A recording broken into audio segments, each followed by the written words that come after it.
Hey guys, I'm Jacob. This is the Prepper's Bunker Outdoors. Today's video is going to be super quick, hopefully, super unprofessional. I'm just trying to get some quick information out.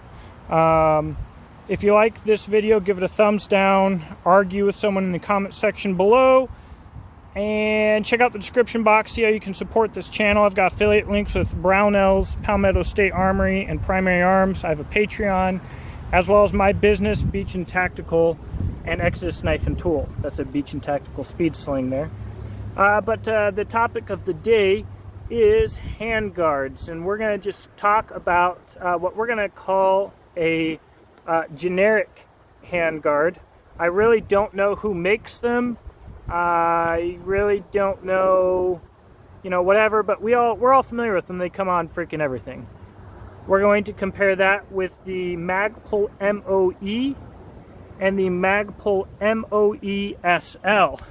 Now, just so that you know, each of these rifles is 16-inch carbine length. If it looks like one has a longer barrel or a longer gas system, it's just because of how I put them down or how I'm filming. But they are all the same.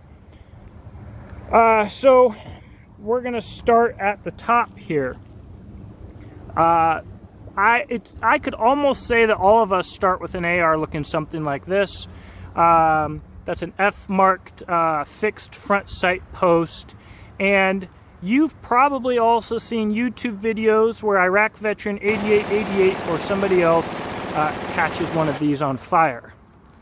What I'll say about it, my biggest problem with it, like most people, is that it's ugly as butt. I just think it's absolutely terrible looking. But that absolutely doesn't matter. We also have a lack of modularity, mounting space, etc.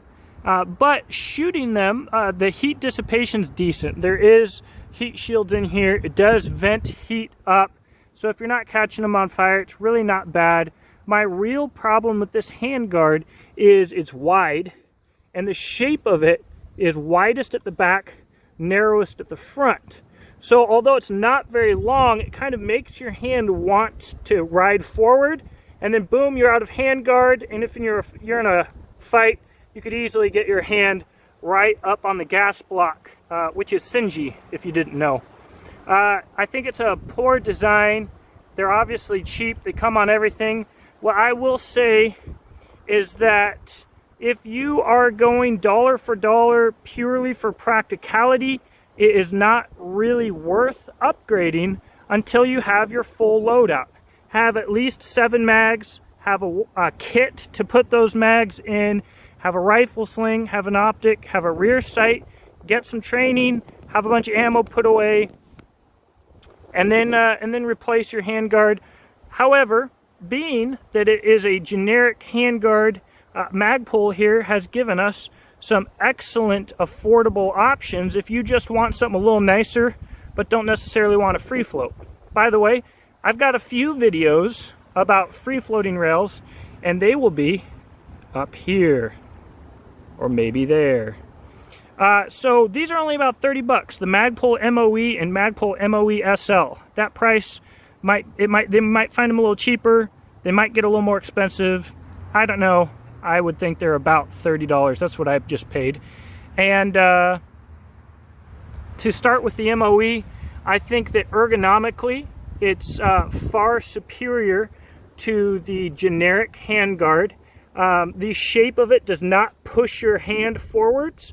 And when your hand does naturally go forwards, you've got a little bit of a hand stop here so that you're less likely to get up on that extra hot gas block.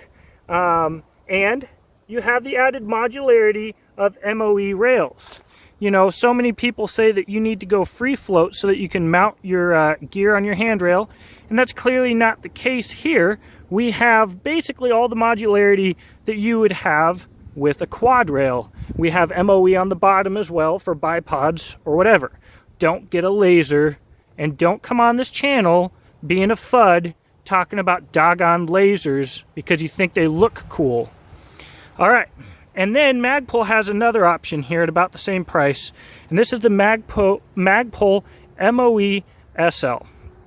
In my opinion, this is such a superior design to either of these that Magpul should stop making that and just offer this, and every single doggone manufacturer that's paying 50 cents to outfit that on their rifles should pay whatever the distributor wholesale cost is for these, probably 10 bucks or something.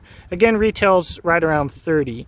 So not only do you have a hand stop like on the Moe, you have more length, you have the same mounting positions. I wish we had another more forward sling mount position, but this works fine.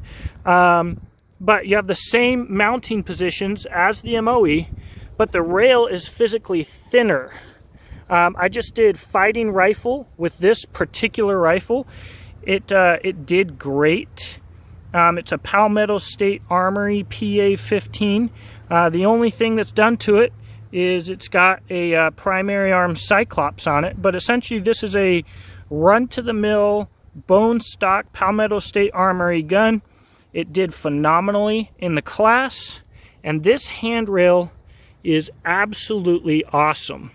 I would say that maybe 1 in 10,000 shooters would get any benefit by going from this to a free float rail. Training will make you a better shooter and will make you far more accurate than any accuracy gains that you will ever get by going from a rail like this to free float. And you don't have to deal with all of the negatives associated with that, because for every yo-yuck that's going to be in the comment section talk about how great free float rails are, 9 out of 10 of them didn't install their gas block right, and in 8 months are going to go shoot their usual 1 box of ammo through their gun. It's going to start malfunctioning, and it's going to be because the gas block, because they did it wrong, and they'll just act like it never happened and leave it in the safe because they're retarded. So anyways, that's really all I got. The Magpul Moe Sl rail is absolutely phenomenal. In fact, it's so good that I think I'll do it again and again. Like, these are really, really good rails. They offer a really good bang for the buck. And if you are prioritizing properly, getting your training, getting mags, especially now while they're, you know, able to be gotten easily, and ammo, etc., then this is a good way to save a few bucks. If you're already free floated, I'm not advising you to regress to this. If you're already free floated, the only upgrade that you need to do is make sure that you have a pinned doggone gas block. Get a doggone pinned gas block. Anyways, that's all I got. Let me know what you think in the comment section below. Let me hear your anger and your fury over someone who dares defy the marketing that you have accepted as gospel. Again, beachandtactical.com and exodusknifeandtool.com. Thanks for watching.